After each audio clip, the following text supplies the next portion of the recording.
পুরবের ভাবে গৌরহরি বিভোর। পুরবের কোন ভাব বলুন তো মা? সেই দুপুর বেলায় ভগবান শ্রীকৃষ্ণ যেমন সখাদের সঙ্গে খেলতে খেলতে খুব খিদে পেয়েছিল, সখাদের খিদে পেয়েছিল আর গোবিন্দরে পেয়েছিল, তাই সেই ভাব আজকে গৌরহরি মনে পড়েছে। খেলতে খেলতে খেলা যখন জমে গেছে, গৌরহরি হঠাৎ থেমে গেল। ভক্তরা করজোরে বলছে, বাবু থেমে গেলে কেন? এই দুপুর বেলায় কত সুন্দর কীর্তন হচ্ছিল, তুমি থামি দিলে কেন? গৌরহরি কারো দিকে তাকাচ্ছে না, কারো কথা শুনতে পাচ্ছে না, শুধু উপর দিকে তাকিয়ে প্রভু আমার অঝর নয়নে কাঁদছে। ভক্তরা বলছে, এই আনন্দ হচ্ছিল, এই নাচছিলে, আবার কাঁদছো কেন? প্রভু কাঁদতে কাঁদতে কি বলল শুনুন মুখের বাণীটা। উপরের দিকে তাকাচ্ছে, কাঁদছে, আর মুখে কার নাম ধরে ডাকছে? শ্রীরাম।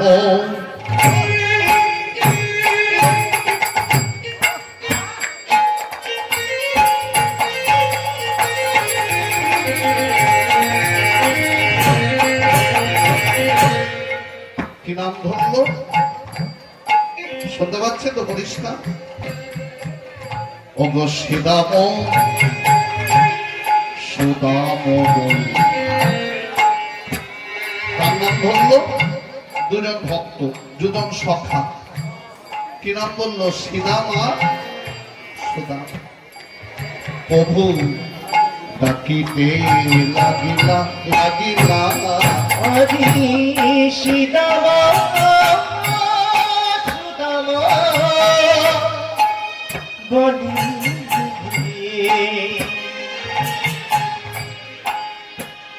প্রভু ডাকিতে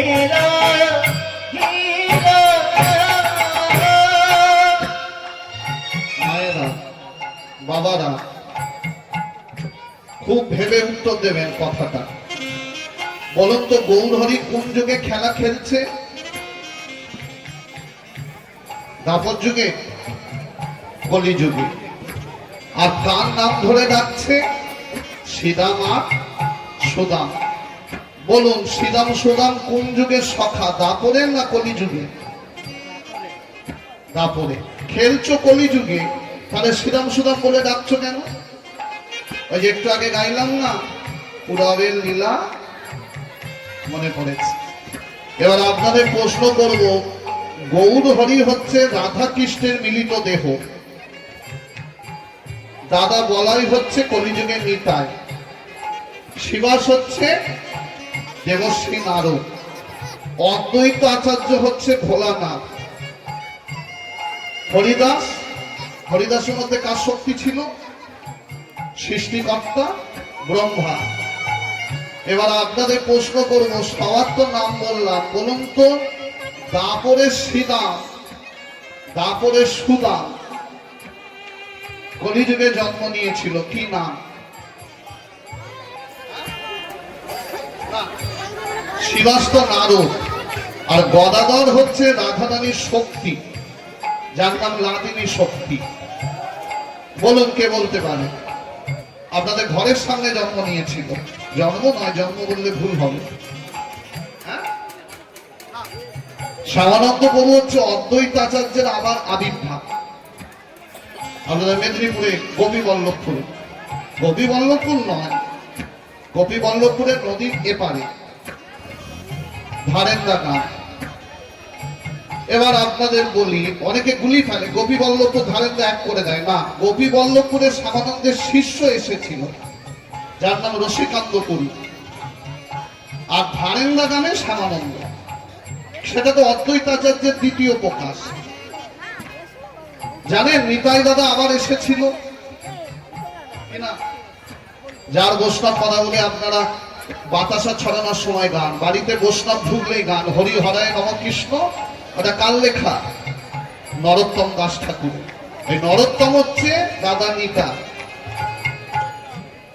অদ্বৈত আচার্য এসেছিল শ্যামানন্দ, আর গৌরহরি এসেছিল, নতুন করে গৌরহরিও জন্ম নিয়েছিল। কি নাম?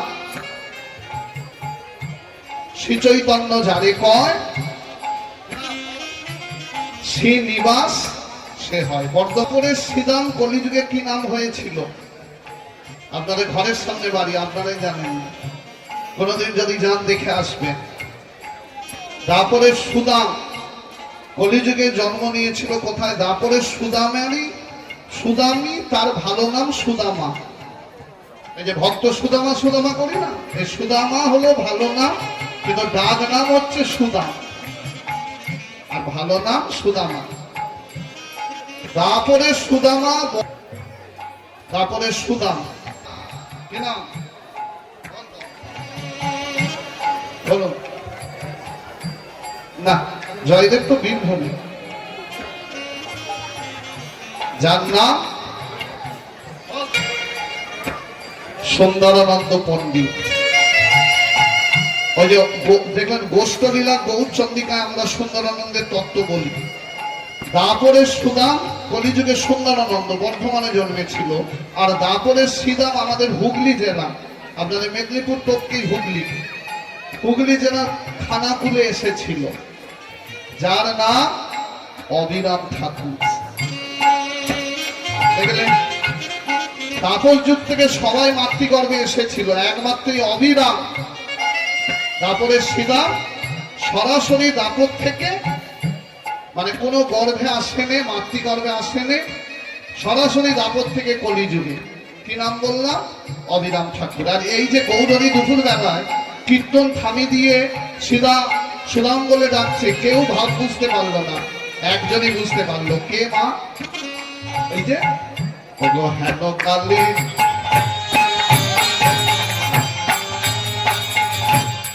অবিরাম।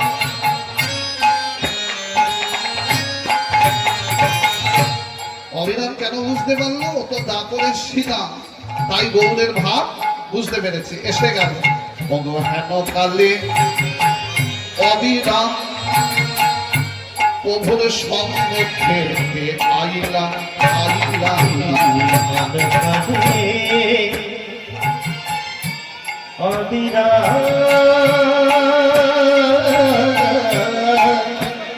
প্রভুর সম্মুখে আইলাম। তুমি ডাকিছ কেন হে? ডাকিছ কেন হে? ডাকিছ কেন তুমি হে? ডাকিছ কেন হে? বলো তোমার কি তুমি হয়েছে? ডাকিছ কেন হে? বলো তোমার কি তুমি হয়েছে? ডাকিছ কেন হে? বলো তোমার তাই মনের কথা খুলে বলো। মনের কথা খুলে বলো, মনের কথা খুলে বলো, মনের কথা খুলে বলো।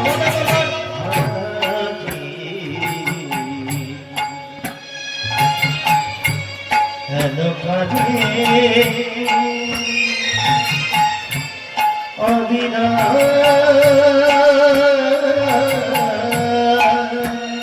প্রভু সম্মুখে আইলাম। আর দেখুন মায়েরা বাবারা, এই জায়গাটা একটু বুঝে নিন সবাই। এই অবিরাম যেই কাছে এসেছে, অবিরামের মুখের দিকে তাকাতে গৌরী পুরাণের কথা আরো গাঢ় ভাবে মনে পড়ে গেল। অবিরাম মুখ দেখি, মুখের দিকে তাকিয়ে বউ পেটে হাত বোলাচ্ছে। কেন বলুন তো? পুরাণের কথা মনে পড়ে গেছে, খুব খিদে পেয়েছে। অবিরাম মুখ দেখি প্রভু কহে বারিবা, প্রভু কহে বারিবা, প্রভু কহে বারিবা।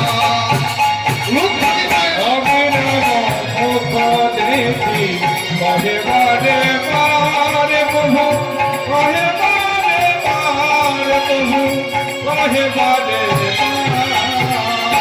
অবিরাম মুখ দেখি কহে বারিবা, প্রভু, কহে বারে বারে প্রভু, কহে বারে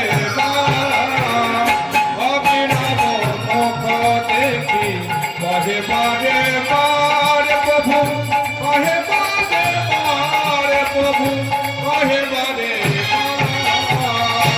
অন্ন ভিক্ষা। ও অবিরাম, খুব খিদে পেয়েছে, আচ্ছা আপনারা চিন্তা করুন, যার কৃপায় আমাদের অন্ন জোটে সে এখনো দেখবেন মানুষ না খেয়ে মরে না, মানুষ খেয়ে মরে।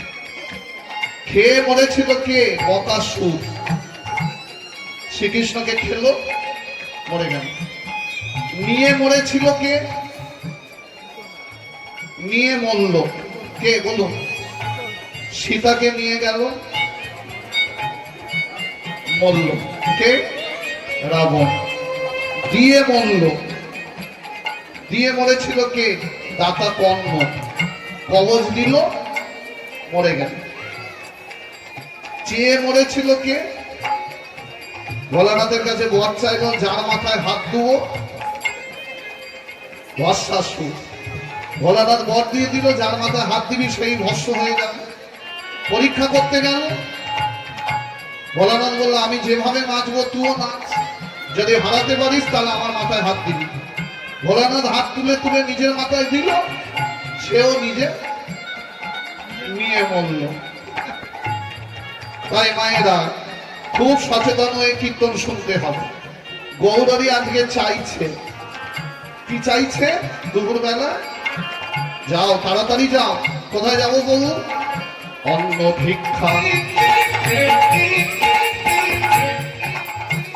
করিয়া আনো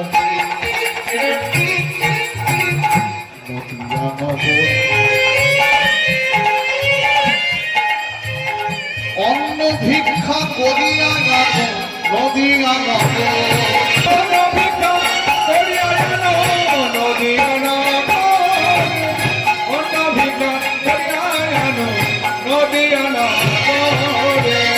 অন্ন ভিক্ষা। আচ্ছা অন্ন মানে কি মায়েরা? ভাত। বলুন তো, ভাত কথাটা সংস্কৃত ভাষা না অন্য কথাটা সংস্কৃত ভাষা?